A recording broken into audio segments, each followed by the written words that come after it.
नमस्ते दोस्तों, आज के इस क्लास में हम लोग परसेंटेज के महत्वपूर्ण कॉन्सेप्ट्स को सीखने वाले हैं और उनसे रिलेटेड बहुत ही ज़बरदस्त सवालों को करने वाले हैं। और ये सवाल रेलवे के एग्ज़ाम में 2024 के अंदर पूछे गए सवाल हैं, यानी कि लेटेस्ट सवाल हैं। और लेटेस्ट पैटर्न पर जो सवाल होते हैं उनको आज के इस क्लास में हम लोग करेंगे। परसेंटेज के जो सवाल हैं, बहुत अच्छे कॉन्सेप्ट आपके सामने लेकर आए हैं, तो वीडियो पूरा देखिएगा शुरू से अंत तक। आप सभी से ये रिक्वेस्ट है, और ये वीडियो पसंद आएगा तो लाइक ज़रूर कर दीजिएगा। चलिए क्लास शुरू करते हैं और पहला सवाल यहाँ पर देखते हैं। कर्मचारी संख्या में कमी के कारण एक फैक्ट्री में उत्पादन यानी प्रोडक्शन 25% कम हो जाता है। मूल उत्पादन यानी ओरिजिनल प्रोडक्शन पुनः स्थापित करने के लिए कार्य घंटों यानी कि वर्किंग आवर्स को कितना % बढ़ाना चाहिए। भाई जाहिर सी बात है कि अगर कर्मचारी कम हो गए तो कर्मचारी कम होने से जो प्रोडक्शन है वो घट जाएगा। जैसे मान लीजिए कि जो जितने कर्मचारी पहले थे वो मान लीजिए कि पर डे 8 घंटे काम कर रहे हैं, है ना। अगर उसमें से कुछ छोड़ के चले गए और जितने कर्मचारी बचे हैं वो अभी भी 8 घंटे पर आवर काम कर रहे हैं, तो उससे तो प्रोडक्शन में कमी आएगी ही आएगी। अब हमको प्रोडक्शन पहले जैसा ही करना है, उतने कर्मचारियों में ही, यानी कि कम कर्मचारी हो गए हैं उतने में, तो हमको वर्किंग आवर्स बढ़ाने पड़ेंगे। ठीक है, तो ऐसे केस में क्या करना है कि देखिए, हमको प्रोडक्शन अपने ओरिजिनल स्टेट पर लाना है। ठीक है, तो पहले प्रोडक्शन बताइए कितना कम हुआ यहाँ पर 25%। 25% का मतलब होता है फ्रैक्शन में 1/4, यानी कि पहले 4 प्रोडक्शन हो रहा था तो अब 1 कम हो जाएगा, यानी कि प्रोडक्शन में 4 जो है 4 से 3 हो गया, है ना। 4 में 1 की कमी आ गई, यानी कि 3 हो गया। तो पहले प्रोडक्शन 4, अब प्रोडक्शन 3 हो गया है। ठीक है, अब हमें यहाँ पर प्रोडक्शन को पहले जैसा करना है तो वर्किंग आवर्स को कितने % बढ़ाना चाहिए। वर्किंग आवर्स को यहाँ पर कितना बढ़ाना होगा, चूँकि प्रोडक्शन 4 से 3 हुआ है तो हमको वर्किंग आवर को 3 से 4 करना पड़ेगा, यानी इसका उल्टा रेशियो ले लेंगे, यानी कि वर्किंग आवर कितना हो जाएगा 3 से 4 हो जाएगा। दोस्तों ये क्या है, वर्किंग आवर है ना, ये क्या है, वर्किंग आवर्स है।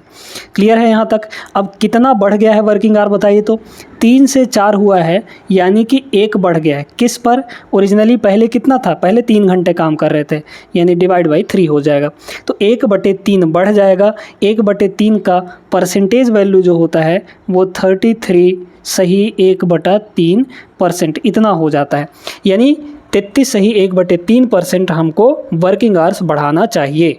ठीक है, ऑप्शन नंबर डी इसका करेक्ट आंसर हो जाएगा। तो ये एक ज़बरदस्त कॉन्सेप्ट है, उम्मीद करते हैं आप सभी को समझ में आ गया होगा। अगले सवाल पे चलते हैं, क्वेश्चन नंबर 2। देखिएगा यहाँ पे दूसरा सवाल, ये तो बड़ा सिंपल सा सवाल है, उम्मीद करते हैं आप लोग कर भी लेंगे इसको। वीडियो रोक कर एक बार ट्राई जरूर करिएगा। यदि x का 75% 1500 के 15% से 15 कम है तो x का मान क्या होगा। सिंपल से इसमें एक इक्वेशन बनेगा, x का 75%, तो यहाँ पर लिखेंगे x का मतलब होता है मल्टीप्लाई 75% कितना होता है 3/4 होता है ना। तो ये हो जाएगा 3/4। भाई परसेंटेज को अगर फ्रैक्शन में बदलेंगे 3/4 आएगा। तो x का जो 3/4 है ये किसके बराबर है दोस्तों, ये बराबर है 1500 के 15% से।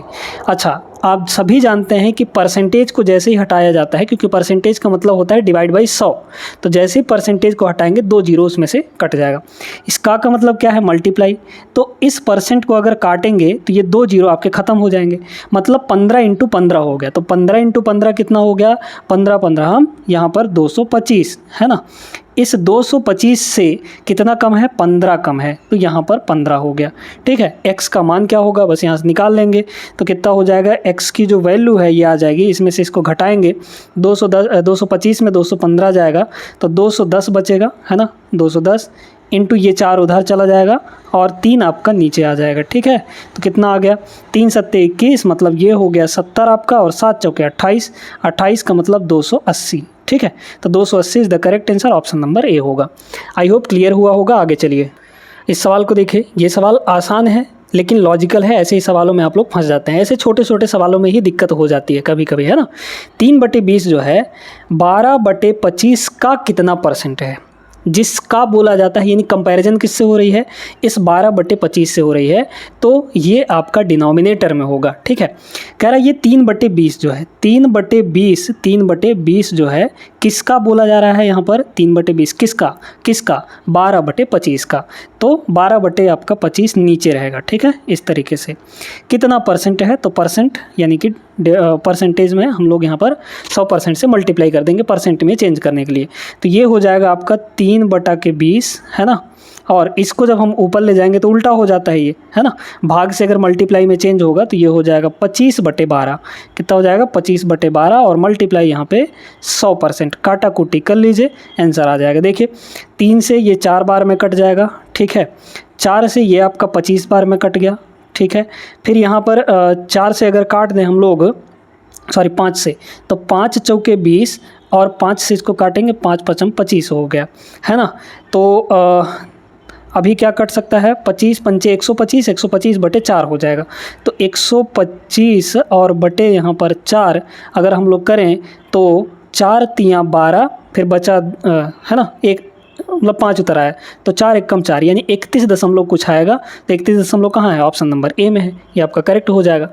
आगे पूरा सॉल्व करने की ज़रूरत नहीं है, जब हमको पता चल गया यहीं पर थोड़ा सा डिवाइड करने पर ही। आइए ये वाला सवाल देखते हैं, ये बहुत ज़बरदस्त सवाल है ना। और इसको करने का सबसे स्मार्ट तरीका आपको बताएंगे। एक शहर की जनसंख्या जो है 1,76,400 है। यदि प्रतिवर्ष 5% की दर से बढ़ती है तो 2 वर्ष बाद इसकी जनसंख्या कितनी होगी, ठीक है। अब इसमें लगाइए दोस्तों रेशियो मेथड। रेशियो मेथड क्या कहता है, सुनते जाइए। प्रतिवर्ष जो रेट है कितना है, 5% है। 5% की फ्रैक्शन वैल्यू कितनी होती है, यहाँ पर 1/20 हो जाती है ना। 5/100 का मतलब क्या हुआ, 1/20 हुआ। तो हर साल 20 पर 1 बढ़ जाता है। 5% बढ़ने का मतलब क्या है, 20 पर 1 बढ़ना। तो 20 पर 1 बढ़ जाएगा तो यानी कितना हो जाएगा, यहाँ पर 21 हो जाएगा। ये पहले साल की कहानी है।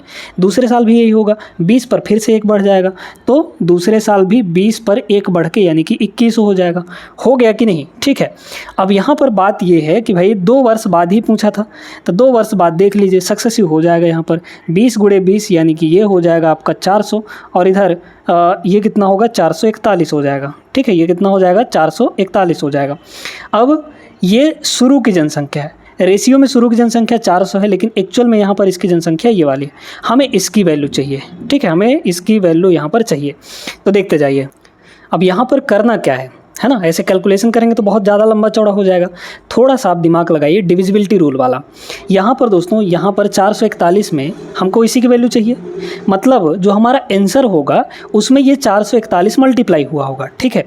441 मल्टीप्लाई हुआ होगा, यानी कि जो हमारा आंसर होगा वो 441 से कटेगा ही कटेगा। लेकिन क्या आपको 441 से काटना है, क्या नहीं काटना है। सुनते जाइए। यहाँ पर देखिए 441 का मतलब 21 × 21, और 21 जो है किससे मल्टीप्लाई होकर बना है, 7 और 3 से मल्टीप्लाई होकर बना है।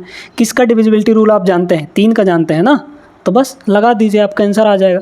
मतलब जो हमारा आंसर होगा वो 3 से कटने वाला होगा भाई, उसमें 3 से मल्टीप्लाई हुआ ही हुआ होगा, है ना। अब आपके ऑप्शन में देखिए कि कौन सा ऑप्शन 3 से कटने वाला है, यानी कि किसमें 3 से गुणा हुआ है, वही आपका आंसर होगा। अगर 1 से ज़्यादा आते हैं तो फिर उसमें और लगाया जाएगा, लेकिन अगर 1 ही आता है 3 से कटने वाला तो वही आपका करेक्ट आंसर होगा, ठीक है। 3 का रूल क्या कहता है, अंकों का योग 3 से कटना चाहिए। बताइए यहाँ पर देखिए 9 जो है ये 3 से कट जाएगा। यहाँ पर देखिए 7 और 2 9, ये भी 3 से कट जाएगा। 5 और 4 मिलकर 9 हो गया, ये भी 3 से कट जाएगा। बचा है यहाँ पर 1। क्या ये 1 3 से कटेगा, नहीं कटेगा। तो मतलब ये हमारा उत्तर कभी नहीं हो सकता। इसको देखिए, ये 9 अकेला 3 से कट जाएगा, 6 अकेला 3 से कट जाएगा। यानी कि 4 2 6, 6 1 7, 7 1 8, 8 आया है। क्या 8 3 से कटता है, नहीं कटता है। तो मतलब ये भी आपका 3 से नहीं कटेगा, ये भी आंसर नहीं होगा। इसको चेक करिए, ये कट जाएगा 3 से, ये कट जाएगा 3 से, ये कट जाएगा, ये कट जाएगा, ये कट जाएगा। 1 आया, नहीं कटा 3 से, मतलब ये भी 3 से नहीं कट रहा है। इसको चेक कर लेते हैं, ये 3 से कट गया, 8 और 1 9, 3 से कट गया। 4 4 8 1 9, 9 आ गया है। तो 9 क्या 3 से कटता है या नहीं, बिल्कुल कट जाता है ना। तो यही आपका आंसर हो जाएगा, ठीक है। हमने 3 ऑप्शन के शुरू को चेक किया, वो 3 से नहीं कट रहे थे। एक ही ऑप्शन हमारा 3 से कट रहा था, यही हमारा आंसर हो जाएगा। तो इस तरीके से अगर आप स्मार्ट तरीके को लगाकर समझते हैं और पढ़ते हैं तो आपके सिलेक्शन होने के चांसेस बढ़ जाते हैं दोस्तों। ये नहीं कि घिसा पिटा तरीका लगाने लग जाएं और इसको बेसिक तरीके से सॉल्व करने लग जाएं, तो वहाँ पर आपका समय ये खा जाता है ना। तो सही अप्रोच लगाइए, स्मार्ट अप्रोच लगाइए और आंसर तुरंत आएगा। आगे चलते हैं क्वेश्चन नंबर 5 पर। ये वाला सवाल देखिए। अब ये जो टाइप है ये जो टाइप है, ये मार्क्स वाला टाइप, ये आपके 2024 के जो भी एग्ज़ाम हुए हैं, आरआरबी टेक्नीशियन हो गया, एलपी हो गया, आरपीएफएसआई हो गया, उसमें ये वाला टाइप बहुत देखने को मिला है ना। वाई को परीक्षा में पास होने के लिए 40% अंक प्राप्त करने होंगे। मतलब अगर वो 40% नंबर पा जाता है तो पास हो जाएगा। उसने 20 नंबर प्राप्त किया और 40 नंबर से फेल हो गया, ठीक है। यानी कि उसको कितना मिला है दोस्तों, यहाँ पर 20 नंबर तो मिला ही मिला है, ठीक है। 40 नंबर से फेल हो रहा है। 40 नंबर से फेल होने का मतलब क्या हुआ कि अगर वो 40 नंबर और पा जाता तो पास हो जाता। यानी कि पासिंग मार्क्स कितना हो गया यहाँ पर, 20 नंबर पाया ही पाया था, 40 नंबर और पा जाता, यानी कि कितना नंबर, अगर वो 60 नंबर पाता तो पास हो जाता। परसेंटेज में कितने पे पास हो रहा है, 40% पे पास हो रहा है ना, 40% पे पास हो रहा है। लेकिन नंबर में कितना चाहिए पास होने के लिए, यहाँ पर 60 नंबर चाहिए। तो 40% की वैल्यू 60 नंबर हो गई। परीक्षा के कुल अंक कितने हैं, यानी कि 100% की वैल्यू चाहिए। यहाँ पर क्या करिए आप 20% का वैल्यू निकाल लीजिए या 1% का वैल्यू निकाल लीजिए, जैसी आपकी मर्जी।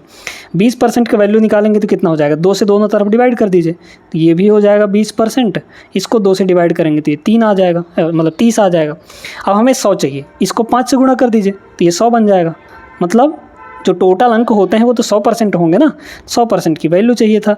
इसको भी 5 से गुणा करिए, क्योंकि यहाँ 5 से गुणा किए हैं तो यहाँ भी 5 से गुणा, 30 को 5 से गुणा करेंगे तो 150 आ जाएगा। 150 नंबर का टोटल अंक था। ऑप्शन नंबर सी इसका करेक्ट जवाब होगा। समझ में आया सभी को। आगे चलिए प्रश्न नंबर 6 पर। इस सवाल को देखिए दोस्तों, ये सवाल इलेक्शन वाला है और बहुत बढ़िया सवाल है, लॉजिकल सवाल है, सुनते जाइए। 2 उम्मीदवार हैं, 2 कैंडिडेट हैं के बीच चुनाव हुआ और 80% मतदाता अपना मत डालते हैं, है ना। टोटल जितने भी लिस्ट में शामिल थे 100%, उनमें से सिर्फ 80% ही वोट डालने गए, जिनमें से 53 जो है वो इनवैलिड वोट थे। 53 वोट, अब परसेंट में नहीं दिया यहाँ पे, ये एक्चुअल वैल्यू है कि 53 वोट जो थे वो इनवैलिड हो जाते हैं। विजेता को सूची के सभी मतदाताओं में से 48% मत प्राप्त होते हैं। यानी कि जो विनर था वो जितने भी लिस्ट में शामिल थे, यानी कि 100%, उसका सिर्फ 80% मत यहाँ पर प्राप्त 48% मत ही प्राप्त होता है और वह 1013 मतों से जीत जाता है। सूची में मतदाताओं की संख्या कितनी होगी। बहुत अच्छा सवाल है, समझिए।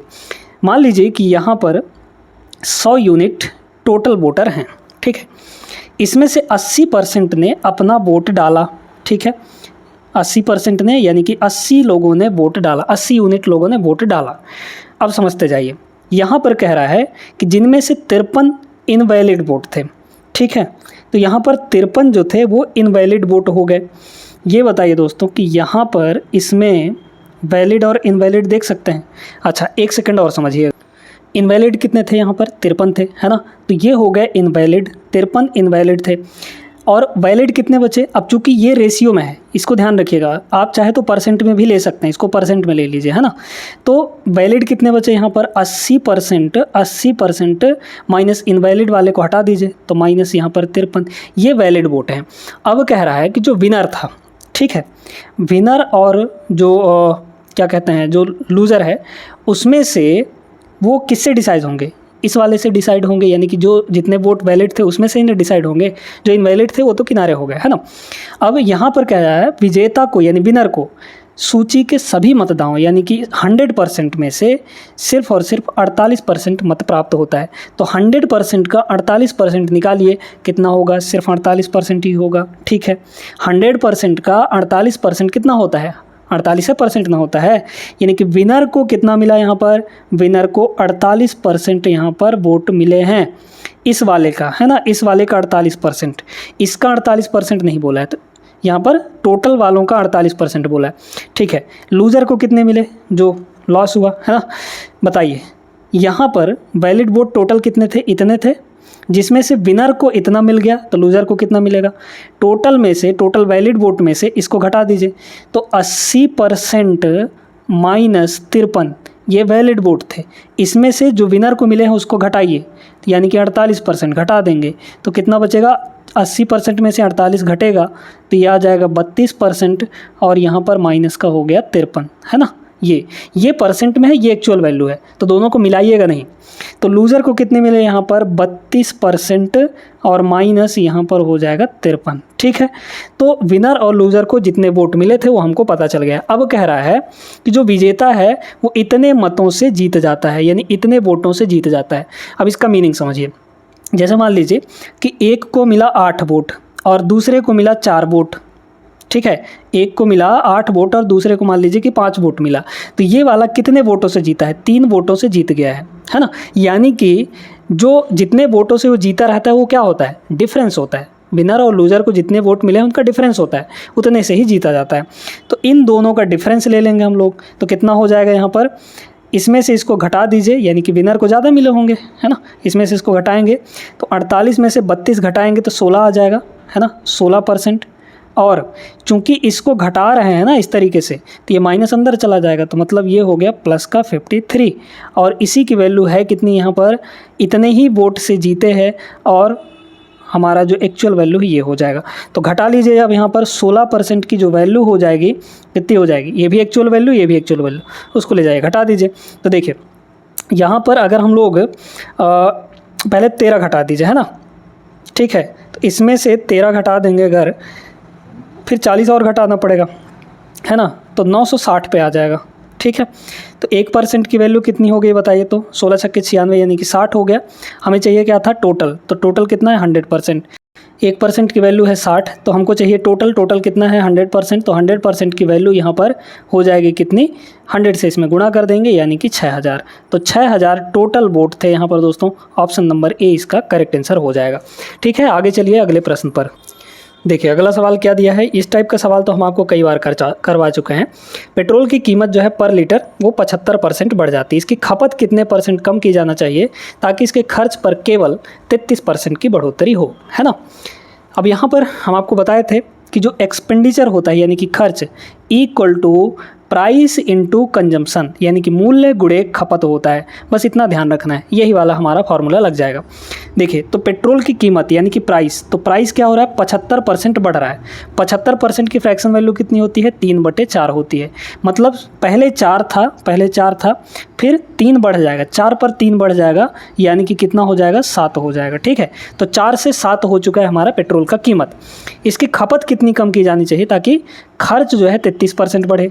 33% की फ्रैक्शन वैल्यू कितनी होती है यहाँ पर? तो ये हो जाएगा 33/100, है ना। 33/100 कटेगा तो है नहीं, ठीक है। तो खर्च 33% बढ़ना है, मतलब 100 पर 33 बढ़ जाएगा। तो खर्च यानी एक्सपेंडिचर कितना हो जाएगा? पहले 100 था, फिर 33 बढ़ के कितना हो जाएगा? 133 हो जाएगा। अब इसमें बोला जा रहा है कि हमको खपत कितनी कम करनी चाहिए। तो बताइए कंजम्पशन यहाँ से फार्मूला क्या आएगा? कंजम्पशन का फार्मूला होगा E/P, है ना। E/P हो जाएगा। तो बस यही चीज़ निकाल लीजिए, हमको C चाहिए तो E/P कर लीजिए। 100/4 E/P करेंगे ना तो 100/4 यानी कि ये हो गया 25, और इधर कर लीजिए तो ये आपका कितना हो जाएगा? 133/7। तो मतलब 7 × 7 बचा 6, तो 3 मतलब 63 हो गया। 7 नहीं हो 63, है ना। 19 × 7 133 ये हो गया। तो देख लीजिए कि खपत में कम किया जाना है। खपत में कितना कम हुआ है? 25 से 19 हो गया, यानी कितना कम हुआ है? 6 की कमी हो गई दोस्तों, ठीक है। खपत में कितने कमी हो गए? 6 पर। किस पर?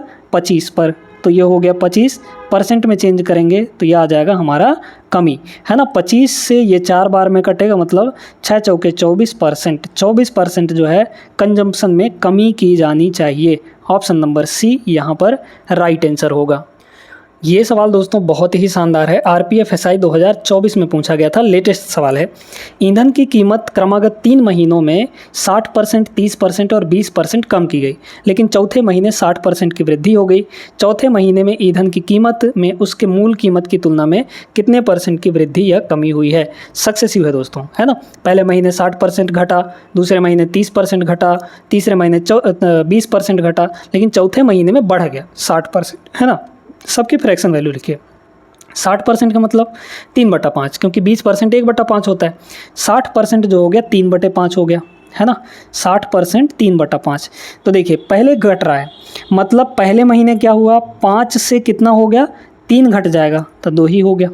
5 पर 3 की कमी यानी कि 2 हो गया। दूसरे महीने क्या हो रहा है? 30%। 30% का मतलब होता है 3/10, है ना। 30% का मतलब 3/10, तो 10 पर 3 घट जाएगा, तो 10 पर 3 घटाइए, पहले 10 था तो 3 घट के कितना हो जाएगा 7।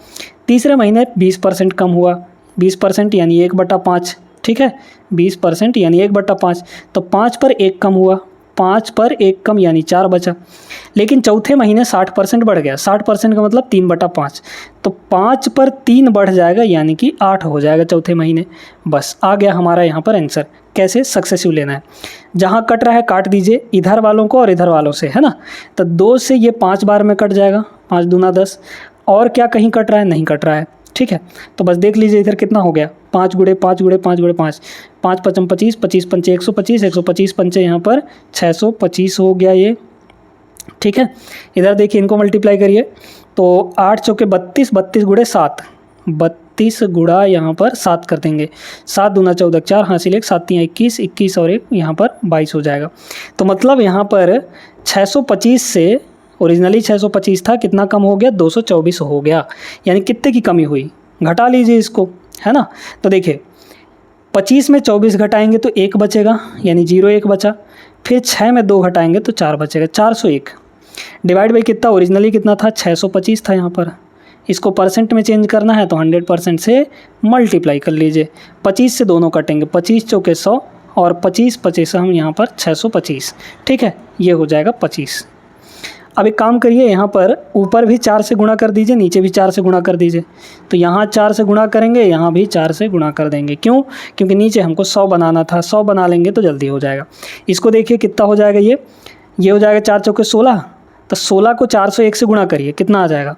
16 एक कम 16, ठीक है, 16 एक कम 16 हो जाएगा, और 16 चौके यहाँ पर 64, तो 64 16 डिवाइड बाई 100 करेंगे तो 64.16 आ जाएगा। कितना आ जाएगा? 64.16। इतने की कमी होगी, क्योंकि कमी हो रहा है ना, तो कमी इतने की, ठीक है, 64.16% की कमी होगी। ऑप्शन नंबर सी यहाँ पर करेक्ट आंसर होगा। बहुत अच्छा प्रश्न था। ये वाला सवाल बड़ा खतरनाक है। सुधा का व्यय उसकी बचत से 200% अधिक है, ठीक है। यदि उसके व्यय में 6% की कमी होती है और बचत में 26% की वृद्धि होती है, तो उसकी आय में कितने % की वृद्धि होगी? ठीक है, 3 चीज़ें हो गई, इनकम, एक्सपेंडिचर और सेविंग। आप जानते हैं कि जो इनकम होता है वो किसके बराबर होता है? एक्सपेंडिचर यानी कि खर्चा प्लस बचत यानी कि सेविंग, यही होता है I = E+S। बस यही लगना है। सुधा का व्यय मतलब एक्सपेंडिचर, उसकी बचत से यानी सेविंग से 200% अधिक है। 200% की फ्रैक्शन वैल्यू कितनी होती है? 2 हो जाती है। भाई परसेंट का मतलब डिवाइड बाई 100, तो 200/100 करेंगे 2 ही ना आएगा, इसको आप 2/1 लिखिए, ठीक है। कह रहा है बचत से, तो जिससे बोला गया उसकी वैल्यू नीचे दिखेगी आपको, यानी कि सेविंग की वैल्यू नीचे है। इतना अधिक है कौन? व्यय यानी कि खर्चा, तो 2 पर 1 अधिक है खर्चा, तो तीनों चीज़ों को यहाँ पर लिखे, एक्सपेंडिचर हो गया, सेविंग हो गया और इनकम हो गया, है ना। तो एक्सपेंडिचर कितना हो जाएगा? देखिए, अच्छा यहाँ देखिए सेविंग कितना है? 1 उसने सेव किया, लेकिन जो खर्च है वो 1 पर 2 अधिक है। 1 पर 2 अधिक करेंगे तो कितना हो जाएगा? 3 हो जाएगा। समझ पा रहे हैं? अब बताइए कि इनकम कितना हो रहा है। भाई खर्च किया 3, बचाया 1, तो टोटल इनकम कितना हुआ? 3 और 1 4, तो यहाँ पर इनकम हो गया 4। अब क्या करना है सुनते जाइए। सेकंड स्टेटमेंट, यदि उसके व्यय में यानी एक्सपेंडिचर में 6% की कमी हो जाती है, तो खर्च में 6% की कमी करिए, कमी मतलब माइनस, और बचत में 26% की वृद्धि यानी कि सेविंग में यहाँ पर प्लस का 26% हो रहा है, प्लस का, है ना। तो इसमें कितने की वृद्धि होगी? आय में, इनकम में, तो मान लीजिए कि X% की वृद्धि हो जाएगी। बस आ गया आंसर हमारा। देखिए कैसे। अब आपको देखना है कि E+S = I होता है, इनको मल्टीप्लाई करिए। 3 गुणे 6 कितना हो जाएगा? माइनस का 18%, है ना, क्योंकि माइनस है तो माइनस लगा के लिखिएगा। इन दोनों गुणा करेंगे तो प्लस का 26%, है ना, प्लस का 26%। E+S = क्या होता है? I होता है। इधर इन दोनों गुणा कर दीजिए तो 4x हो जाएगा। आ गया आपका आंसर। इन दोनों को देखिए, अब इसमें से इसको घटाएंगे हम लोग तो कितना आ जाएगा? 16 में से 8 आ जाएगा ना, 8% हो गया। 8% = 4, तो 4 इधर आ जाएगा, मतलब x की जो वैल्यू है बताइए कितनी हो जाएगी? x की वैल्यू यहाँ पर 2%, ठीक है, 8/4 यानी कि 2%। तो ऑप्शन नंबर सी यहाँ पर बहुत अच्छे तरीके से हमारा आंसर आ चुका है। ये बस फॉर्मूला याद रखिएगा और ये तरीका, क्योंकि ये जो टाइप है बहुत देखने को मिला है, इसका मतलब NTPC और ग्रुप डी में भी पूछा जाएगा ये सवाल। ठीक है, तो ये जो टाइप है महत्वपूर्ण था। अगला सवाल यहाँ पर देखिएगा, ये बड़ा ज़बरदस्त सवाल है, 2024 में पूछा गया था आरआरबी एएलपी में। ठीक है, एक देश में 55% जनसंख्या महिलाएं हैं, 80% पुरुषों की जनसंख्या साक्षर यानी एजुकेटेड है, लिटरेट है। फिर यहाँ पर यदि कुल साक्षरता दर यानी कि टोटल लिटरेसी रेट यहाँ पर 58% है, तो महिलाओं में से कितने प्रतिशत साक्षर हैं, यानी कि कितनी लिटरेट फीमेल्स हैं यहाँ पर। ठीक है, इसको लगा सकते हैं हम लोग एलिगेशन से भी, लेकिन पहले सिंपल बेसिक वाला तरीका देखिए, फिर वो तरीका भी बता देंगे। दो तरीके से लगा सकते हैं। क्या है देखिएगा, मान लीजिए कि एक उस देश में 100 जनसंख्या है। ठीक है, इस 100 जनसंख्या में से 55% महिलाएं हैं, यानी कि फीमेल्स कितनी हो गई बताइए, तो 55 हो गई। 100 का 55% यानी 55, तो मेल कितने होंगे यहाँ पर, 100 - 55 यानी कि 45 मेल हो जाएंगे। ठीक है, फिर कह रहा है 80% पुरुषों की जनसंख्या साक्षर है। पुरुषों की जनसंख्या है कितनी यहाँ पर, 45। इस 45 का 80% का फ्रैक्शन वैल्यू 4/5 होता है ना।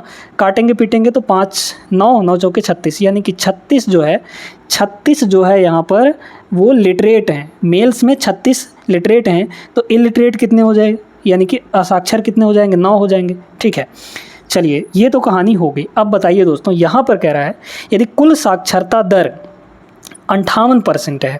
ठीक है, कुल साक्षरता दर 58% है, तो 100% का 58% टोटल साक्षर हैं, टोटल लिटरेट हैं। तो 58% यानी कि 58 टोटल लिटरेट हैं, जिसमें से 36 आपके मेल हैं, तो फीमेल कितनी होंगी बताइए, है ना। 58 आपके मेल हैं भाई, देखिए एक सेकंड, साक्षरता दर टोटल कितने साक्षर हैं यहाँ पर 58, जिसमें से मेल कितने हैं 36 हैं, तो मेल को हटाइए तो कितने फीमेल बचेंगे यहाँ पर, फीमेल घटा लीजिए इसको, तो ये हो जाएगा 2 और 22, तो 22 यहाँ पर फीमेल, 22 फीमेल क्या हैं, लिटरेट हैं दोस्तों। 22 फीमेल क्या हैं, लिटरेट हैं। तो इलिटरेट कितने होंगे, इलिटरेट बता दीजिए यहाँ पर, 55 में से 22 घटा दीजिए तो 5 2 यानी कि 33 हो जाएगा। ठीक है, तो ये इलिटरेट वाले हो गए। अब हमको कह रहा है कि महिलाओं में कितने प्रतिशत साक्षर हैं। ठीक है, बताइए यहाँ पर कितने महिलाएं साक्षर हैं, 22 महिलाएं। टोटल कितने में से, 55 में से, तो नीचे हो गया 55 आपका, परसेंटेज आ जाएगा यहाँ से। ठीक है, परसेंटेज आ जाएगा यहाँ पर 100% हो गया, है ना। तो 11 दूना 22 और 11 पचे 55, 2/5 यानी कि 40%। तो 40% जो है वो महिलाएं लिटरेट हैं। ऑप्शन नंबर बी इसका करेक्ट आंसर हो जाएगा। ये हो गया पहला तरीका। आपको दूसरा तरीका भी बताएंगे, देखते जाइए। तो सुनिएगा, 55% जनसंख्या महिलाएं हैं। ठीक है, 80% पुरुष जो हैं जनसंख्या साक्षर हैं। तो लिटरेट वालों की हम बात करते हैं। ठीक है, इलिटरेट वालों की नहीं बात करेंगे, क्योंकि हमको लिटरेट यहाँ पर महिलाएं ही पूछा गया है। तो देखिए, एक समूह में महिलाएं हैं और पुरुष हैं, जिसमें से 80% जो है वो मेल है। 80% क्या है, मेल, वो लिटरेट है। ठीक है, 80% मेल जो है वो लिटरेट है। मान लीजिए कि ये तो हो गए मेल, है ना, इधर लिख लेते हैं हम लोग फीमेल। फीमेल मान लीजिए कि X% यहाँ पे लिटरेट हैं, यानी कि X% साक्षर हैं। ओवरऑल कितने परसेंट साक्षर हैं, तो ओवरऑल यहाँ पर 58%। तो ओवरऑल जो वैल्यू होती है उसको हम लोग बीच में लिखते हैं। तो ओवरऑल कितने यहाँ पर साक्षर हैं, 58%। अब नीचे जो लिखेंगे वो हम लोग क्वांटिटी लिखेंगे, मतलब मेल और फीमेल की संख्या लिखेंगे। बताइए दोस्तों कितनी हो जाएंगी।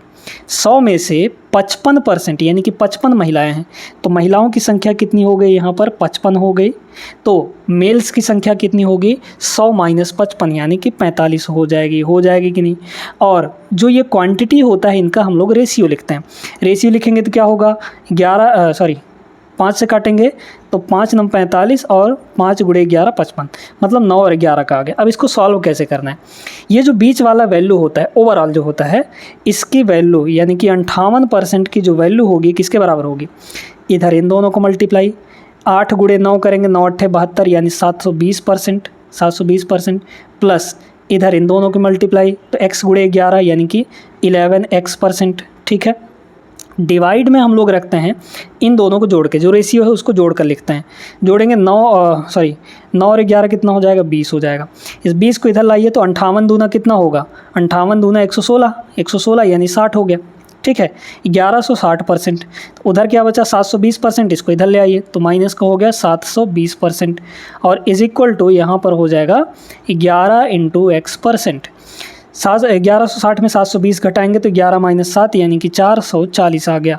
440 डिवाइड बाई 11 करेंगे, है ना, डिवाइड बाई 11 कर देंगे तो x की वैल्यू यहाँ से आ जाएगी, कितनी हो जाएगी, 11 चौके 40 यानी कि 40%। ठीक है, 40% इज़ द करेक्ट आंसर।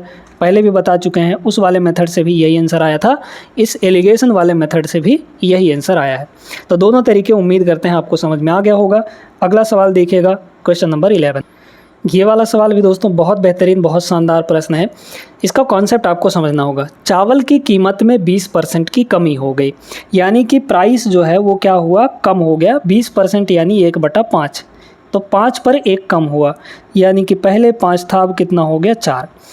लोग 100 रुपये में 10 किलो चावल अधिक खरीद सकते हैं। अब चावल का मूल्य प्रति रुपये कितने किलो था। ठीक है, देखिएगा यहाँ पर 3 चीज़ें हमने बताया था कि एक्सपेंडिचर यानी व्यय जो है वो क्या होता है, P/C, प्राइस इंटू कंजम्पशन।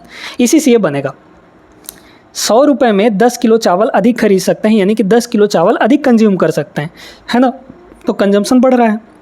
ठीक है, लेकिन यहाँ पर एक चीज़ ये समझिए कि भाई जो ये है एक्सपेंडिचर, अब खर्च उसमें नहीं करना, खर्च ज़्यादा नहीं लगाना है, खर्च ज़्यादा नहीं लगाना है।